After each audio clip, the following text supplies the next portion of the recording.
8h05 sur Europe 1. Vos réactions au 01 80 20 39 21. Vous avez la parole chaque jour sur Europe 1 de 11h30 à 13h et nous parlons de cette agression d'un golfeur. Elliot. Antoine qui est en direct avec nous. Antoine, il a 21 ans. Il avait un avenir brillant dans le golf. Il l'a toujours d'ailleurs. Mais il a été passé à tabac à Toulouse par un adolescent le 6 mai 2025. Son agresseur, mineur, n'a écopé que d'un stage de citoyenneté. J'ai écouté ce matin Pascal Praud sur l'heure des pros, entre 9h et 10h, sur Europe 1 et sur CNews. Je n'arrivais pas à croire cette histoire. Et je remercie Charles Lhuillier, qui est le correspondant d'Europe 1 à Toulouse, de nous permettre d'y voir plus clair. Bonjour Charles, merci d'être Bonjour avec Elliot, nous. bonjour à tous. Racontez-nous, parce que vous avez rencontré Antoine, qui sera en direct dans un instant avec nous sur Europe 1. Vous avez rencontré son avocate également. Racontez-nous les faits. Qu'est-ce qu'il s'est passé ? Alors Antoine va vous le décrire sans doute dans les minutes qui viennent, mais donc les faits sont simples. Nous sommes durant une soirée de mai à Toulouse, en centre-ville, et c'est vrai qu'Antoine est avec des amis, il progresse, marche vers son taxi pour rentrer chez lui. Il est d'abord apostrophé de manière assez véhémente par un SDF ou disons un marginal qui l'insulte et lui donne des coups avec une chaîne en ferraille et puis surtout des coups de bouteille. Antoine est un petit peu sonné, alors il tente de s'enfuir et lorsqu'il s'enfuit, eh bien il croise la route de deux personnes. C'est à ce moment-là qu'il décide de leur demander de l'aide, tout simplement à ces deux inconnus. Sauf que ces deux inconnus ne vont pas lui porter secours, bien au contraire. L'un d'entre eux va d'abord lui donner une balayette, le faire tomber à terre, et ensuite celui-ci va s'acharner, mais véritablement s'acharner, le mot est faible, sur Antoine, c'est-à-dire qu'il va lui donner plusieurs coups de pied à la tête et derrière la tête. Ce que va sans doute vous dire Antoine dans les minutes qui viennent, c'est que cet homme, ce jeune garçon mineur de 16 ans, avait, c'est vrai, donc l'excuse de sa jeunesse, mais avait l'intention de tuer. Parce que même si on est effectivement très jeune, on sait très bien que lorsqu'on donne des coups de pied derrière la tête de quelqu'un qui est à terre et qu'on s'acharne sur lui, eh bien évidemment, il y a un but derrière. Et c'est en cela qu'Antoine est assez révolté par la faiblesse pénale de notre pays. Parce que il a écopé d'un stage de citoyenneté. Vous restez avec nous, Charles, et merci de nous témoigner de cette situation-là et de nous apporter ces faits-là, de témoigner du réel, de cette insécurité en France qui touche aujourd'hui des innocents et de cette injustice avec un grand I, c'est-à-dire que justice n'a pas été rendue pour la victime Antoine. Qui est avec nous, Antoine ? Bonjour Antoine. Bonjour, merci de me recevoir. Mais c'est la moindre des choses, Antoine. Merci de témoigner en direct sur Europe 1 pour Elliot Deval et vous. Il est 12h38. Antoine, on vient d'avoir les faits présentés par Charles. C'était en mai dernier. Juin, juillet, septembre, octobre, novembre, décembre, janvier, février. 8 mois plus tard, déjà, comment allez-vous, Antoine ? Alors 8 mois plus tard, physiquement, toujours quelques séquelles, des séquelles assez importantes justement pour faire ma passion. Et mentalement, suite à ce jugement, une incompréhension. J'ai dû voir des psychologues qui étaient spécialisés du coup dans les attentats. En fait, j'ai été suivi pour passer au-delà de ce cap. Il faut savoir qu'à l'heure actuelle, je ne suis toujours pas ressorti dans les rues de Toulouse. Le plus tard où je suis rentré chez moi, ça devait être 20h. Donc toujours des séquelles psychologiques qui se sont réouvertes malheureusement avec ce jugement incompréhensible. Et surtout aussi des séquelles physiques. Alors le sans domicile fixe a été condamné lui à 2 ans de prison ferme avec un an d'interdiction de territoire toulousain. Et puis le mineur a lui été condamné à un stage de citoyenneté d'une durée de 3 jours sans indemnisation. Vous avez fait appel de cette décision, Antoine ? Alors justement, en étant partie civile, on ne peut pas faire appel.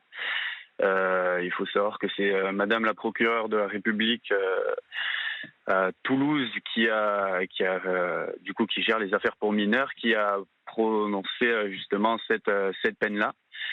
Donc la seule chose qu'on peut faire quand on est partie civile, c'est écrire au procureur de la République. Sauf que sachant que c'est elle qui a proposé cette sanction-là, je suis un peu dans une impasse. C'est ça. Aujourd'hui, et je voudrais qu'on revienne sur les faits, ce qui s'est passé il y a 8 mois. Dites-moi vraiment, Antoine, en toute transparence, d'ailleurs, si vous voulez pas qu'on revienne sur ce qui s'est passé, n'hésitez pas à me le dire. Vraiment par pudeur et par respect, je ne veux pas vous mettre dans la difficulté. Mais votre histoire me fait penser à celle de Théo. On en a beaucoup parlé d'Ethan, ces garçons à Lyon qui ont été lynchés par des bandes de lâches. Et ces 2 jeunes garçons qui n'avaient rien demandé, qui rentraient tranquillement chez eux après avoir bossé, ils se sont vus partir, mourir. Est-ce que lorsque vous avez été agressé, vous avez eu vous aussi cette sensation-là? Alors honnêtement, quand je me suis fait agresser, j'ai perdu connaissance. Donc j'ai un trou noir sur l'agression. Si je ne vois pas les caméras de vidéosurveillance au commissariat, à l'heure actuelle, il m'est impossible de me souvenir, mais effectivement, je me vois mourir sur les vidéos de caméras de surveillance.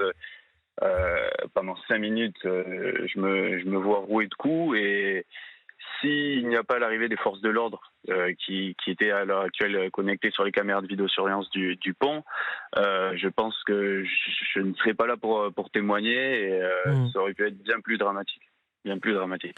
Est-ce que votre bourreau, donc mineur de 16 ans, a exprimé des regrets?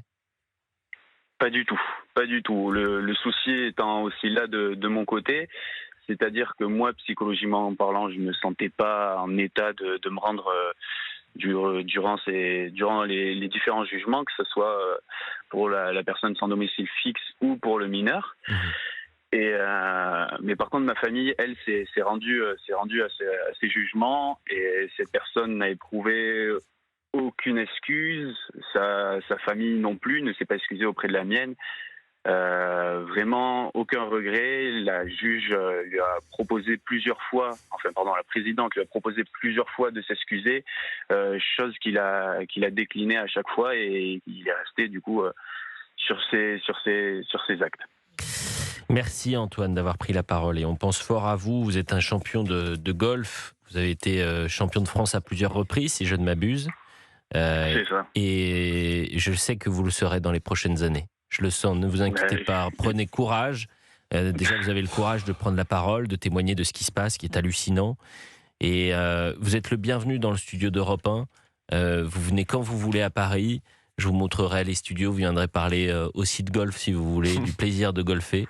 Et puis, vraiment, vous êtes le bienvenu dans nos locaux, cher Antoine. On pense fort à vous. Pas de souci. Merci à vous. Merci Antoine.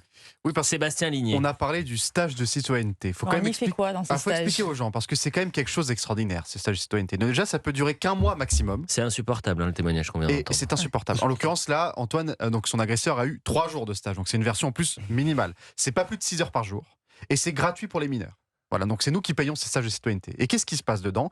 Alors déjà, on vous fait des ateliers pour comprendre les grandes valeurs de la République, pour essayer de vous faire comprendre votre acte. On vous demande parfois d'écrire une lettre d'excuse à la victime. Alors Antoine est parti, mais j'ai pas l'impression que une lettre d'excuse suffise réellement à contenter son désarroi. On fait des ateliers où parfois on vous explique, alors là, vous avez une situation, c'est comme le permis de conduire. Alors, vous devez cocher sur A ou sur B. Est-ce qu'il faut taper ou est-ce qu'il faut pas taper? Comment apprendre à contrôler vos émotions? Parfois, vous avez des ateliers comme ça. Enfin, c'est ridicule.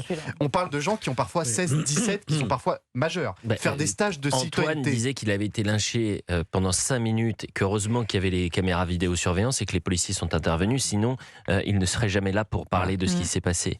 Mais vous imaginez l'injustice. L'injustice. Très rapidement, Franck Tapiro, s'il vous plaît. En gros, il y a une double victimisation de cette personne. Il a été victime ce jour-là, le jour où il se fait lyncher, et aujourd'hui, avec cette fausse peine, puisque finalement, c'est une peine absolument ridicule par rapport à ce qu'il a subi, il se sent encore plus victime. Donc en fait, on pense finalement à faire un stage pour ce gamin qui ne sera jamais réinséré, mais en revanche pour lui, il reste avec son traumatisme, et il le vit encore plus mal, parce qu'il espérait au moins que la sanction viendrait l'aider à Vous savez ce qu'on va guérir. faire? Comme la semaine dernière. J'ai eu une dizaine d'émissions dans le week-end. Je vais en parler tous les jours. Bravo. Demain, on va appeler l'avocate d'Antoine. Ensuite, on va essayer d'avoir justement les experts à justice pour comprendre comment ça se fait que un individu qui lynche pendant 5 minutes un innocent se retrouve avec 3 jours de stage de citoyenneté.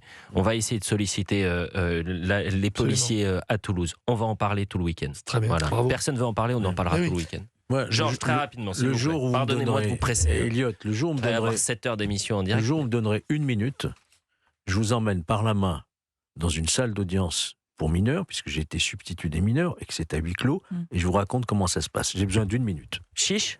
Georges, chiche. Oui, 1 minute. Il faut le faire. On le... Après la pause, si vous voulez. Oui, après la pause, on peut pas y aller. Vous allez m'expliquer. Non, moi, je vais y aller avec vous. Je vais vous raconter, là, en 1 minute, comment ça se passe. Ah bah oui, donc c'est vrai que c'est à huis clos. Écoutez, ça pendant doit la être pause, très vous allez me raconter. Non, mais je suis bête. Vous me dites quand? Georges, je demande 1 minute, c'est demain matin, entre 11h et 13h, vous êtes juste le chroniqueur de l'émission. Vous me donnerez alors vous aurez 2 minutes. 2 heures, vous êtes 2 heures, Georges. 2 minutes.